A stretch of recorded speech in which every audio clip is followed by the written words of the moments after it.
All right, so in this video, I'm going to be reviewing the Record 043 replacement irons. A buddy of mine makes these, and he wanted me to test them out and do a side-by-side of the original versus his to see if they're better. Now, a little bit about the Record 043. If you don't have one of these planes, I highly recommend getting one. I threw away my 45 and my plow plane because this thing just took over. I'm not going to do a full review because Paul Sellers has a perfect one and everything he says is true. It fits better. It works better. There's less parts, so there's less chance for error, less setup time. These planes are awesome. If you're going to go hunting for one of these, chances are you're going to have to buy it on eBay from the UK. If you find it in the States, you're going to be paying that price because that person probably had to get it from the UK. Now, the same guy that makes these reproduction irons, he actually buys these in bulk from the UK and then sells them on our Can I Have It Facebook group. So if you're not on that group, I recommend joining. They've got all kinds of tools too, but keep an eye out for these ones if that's what you're looking for. Now, a little bit about reproduction irons. I've talked to a couple guys that just refuse to use them. Nope, not doing it, not touching them. That's the Stanley, the Hawk, the IBC, the Lie-Nielsen. They refuse to use them. If you're a collector, I get it. If you've got a number 4 Type 2 and it's sitting on a shelf, you want that iron to match. If you've got an awesome Type 13, you want that little sweetheart logo, I get it. Absolutely, I get it, because you're going to be looking at them. But if you're a user, which is what this one is, why not upgrade? The statistics are already out there. The PMV11, the Hawk, the IBC, the Lie-Nielsen, their irons are better. So why wouldn't you want the best in your plane? Just my opinion. If you don't like reproduction irons, I don't know why you're watching this video, so adios. If you don't have a 043, go get one. Or buy the irons, then go get one. I don't care. Either way. So we are going to be reviewing these, giving them a side-by-side. Right off the bat, you can see that they're longer. These ones are 4 inches. These ones are 3.5 inches. A lot of guys will say, well, it gives you more life. You can use the cutter longer. Do you know how long it's going to take you to get through this cutter? It's going to take you a long time. If you're sharpening correctly, if you're going to the grinder every time, then absolutely, you're going to see the life of this iron go away fast. But if you're sharpening correctly, this is going to last you a long time. So life-wise, I don't care that it's longer. That doesn't matter to me. What matters to me specifically for this plane, lengthwise, is the way that this is set up. You don't have a lot of space here to fiddle with the iron. To adjust it side to side or tap it with a hammer to get more depth, you don't have a lot of space with these short irons. But this extra ½ inch, that gives you that right here. So that automatically is going to make it easier for me to adjust this plane and use it, which it's already easy to use, and that's just going to help more. So they win by that. Thickness-wise, let me get these out here for you. So these are 15128, and these are 1/8. So thickness-wise, it's already better. Let me put it into millimeters for you guys. 2.97 millimeters. Oh, 9/8, whatever. 3.15. So we already know that these are thicker, which is already better, which is exactly why the upgraded irons for the Stanley bench planes are better. Thicker iron means less chatter. The frog bed also comes into play there too because there's less flex. So specifically for the 043, there's not a lot of frog bed here. There's not a lot of place for the cutter to rest. So thicker irons, less flex, less chatter, especially on a frog bed this small. So that's already awesome. Now, the variety of options that you get here. So we have the 1/8. These are both 1/8. Then this one jumps. That one is a quarter. So we have 1/8 and a quarter. This one is 3/16. This set doesn't have a 3/16. That doesn't bother me at all. I mean, how often are you going to use a 3/16? This one's a quarter. So these are the irons that I'm going to test. These two. So I'm going to test out the 1/8 and the 1/4 inch. This one, I'm not sure that this is original to record. It looks like a user-made plane to me, but the metal matches. So I don't know, but I'm not going to test this one out because I'm not 100% certain that it's original. All right, so next steps, I'm going to take these over to my sharpening station, get them sharpened up, and then we'll test them out. All right, so here we go. I got the iron sharpened up and ready. This is the Reproduction. This is the original. I sharpened them both the same way. I used the Veritas honing guide just to make sure that the angles were correct, and everything is the same. Sharpening the bevel wise, I'd say that they're both easy. The sharpenability of both was really good, really quick work, which is awesome. Now flattening the backs, this one was way out of whack. This one, I'm amazed at how well they have machined the back of this, that it barely took me any time to get it flat. This one, I guess like all old irons, took quite a bit of work.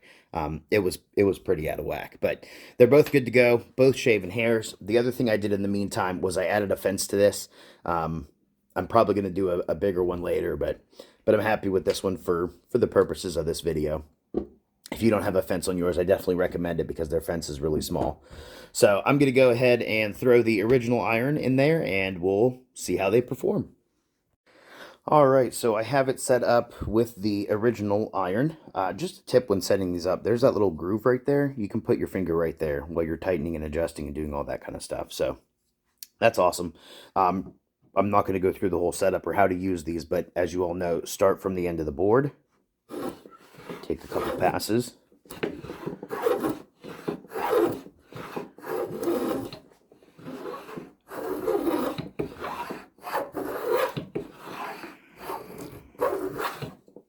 taking some pretty hefty shavings with this, because you want to get the work done quick, right?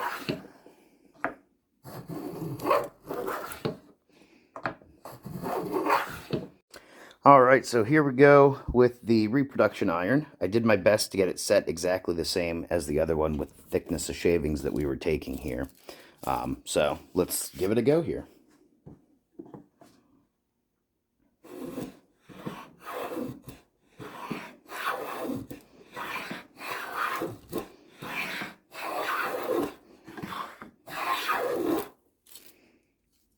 Yeah, I'd say that's pretty close to the other ones. I'll do a comparison here in a minute.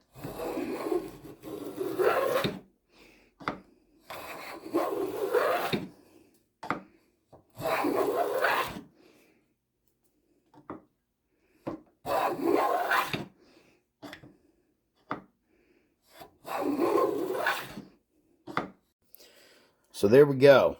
This is the shaving for the original iron, and then here's the shaving for the Reproduction iron. Let me get these out and see. We'll do it in millimeters just because it's easier. I tried to get it as close as possible. So that's 0.14, 0.13. I'd say that's close enough. That's pretty good there, just from eyeballing it. So then, after I did the passes, I did the same depth, basically the same amount of passes. This one was barely shaving my arm still. It was after a couple swipes. This was still sharp and ready to go. This was still taking hairs right away, like I hadn't even touched a board. So then I wanted to see how long till it stops shaving. That's what I was curious with, because that's to me what matters. How long is it going to stay sharp, edge retention, yada yada. So I kept using it. I started taking deeper and deeper passes. Just kept practicing with it. Kept taking chunks out of the board. These ones, let's see what that's at. So there we go. So 0.39. Let's see this one. 0.20. 0.28. 0.43. 42. So that's the biggest. And I used it at that depth to cut. Well, I don't remember which one it is now, but one of these definitely. So those are some pretty monster shavings. It got the work done quick. There wasn't really any chatter. And then it stopped shaving.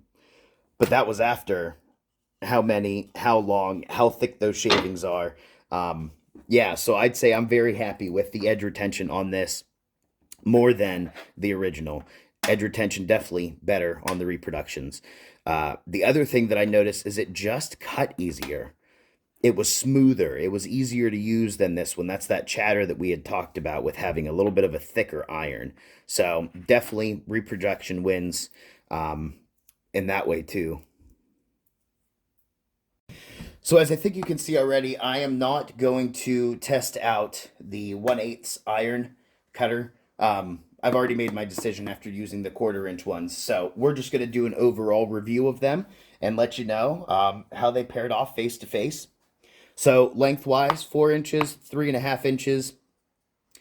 Length of life doesn't matter as much to me. Edge retention comes into play with that as well. Just how often do you have to sharpen it, basically. But length of life, to me, not a big deal. If it matters to you, reproduction obviously wins because it's 1/2 inch longer.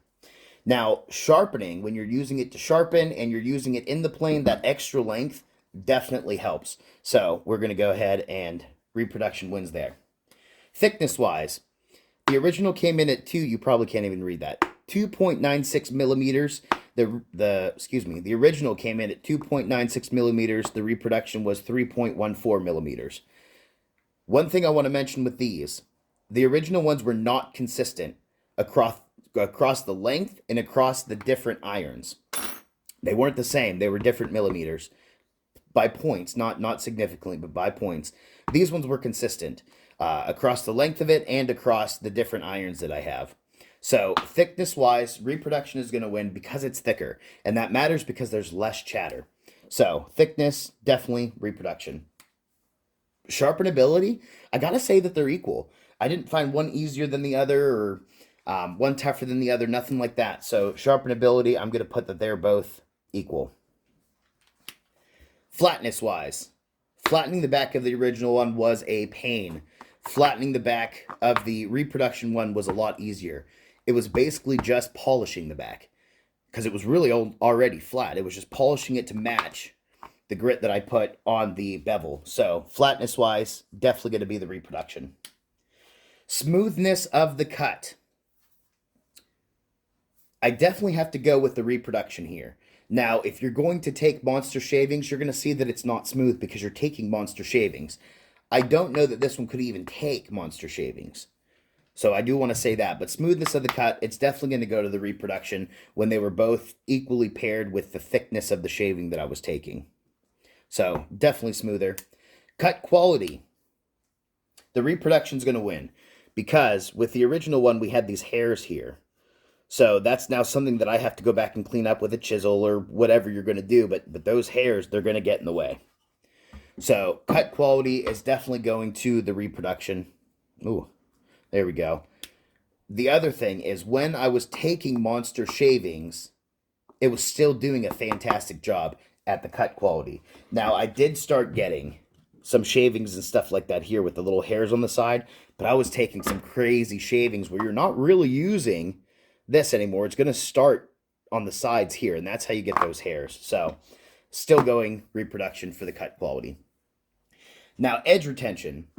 After I did the same thickness of cut with both, they both cut the same depth of groove. Edge retention is definitely going to go to the reproduction one. This one was barely shaving hairs after that one groove. This one was still shaving hairs. So edge retention, absolutely. Now, edge retention is going to come into factors with a couple other these as well, and I want you to think about that not only when you're looking at these irons, but when you're looking at other irons as well. So edge retention, the longer it stays sharp, the less you have to sharpen. So even if this was difficult to sharpen, it's holding its edge longer, which is what you're going to find with the PMV11s, the Hawk irons typically. They're a little bit more difficult to sharpen. Cut quality and smoothness is also going to have a play on edge retention. Because if you're trying to cut one groove and it's not holding its edge, the smoothness and the cut quality is going to plummet. So that's the other reason that these reproduction irons are better. Thickness also helps in that too because it's less chatter, it's smoother. And in my opinion, if there's more chatter, it's going to mess up your edge faster. But I don't have any kind of statistics on that. That's just what I've seen from over the time. So, all in all, these reproduction irons, they're going to win, and the original irons are out. So, the original irons I'm putting up for sale, and I'm keeping the reproduction irons.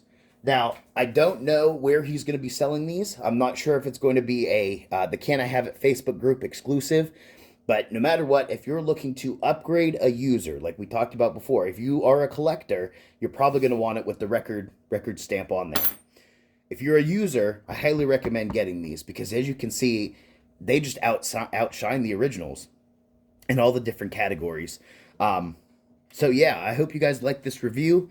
Definitely check out our Facebook group if you need to pick up a 043 or really any other kind of tools. It's the Can I Have It Facebook group. Snag some of these irons. Snag a 043. Throw your plow plane away. Thanks, guys. Have a good one.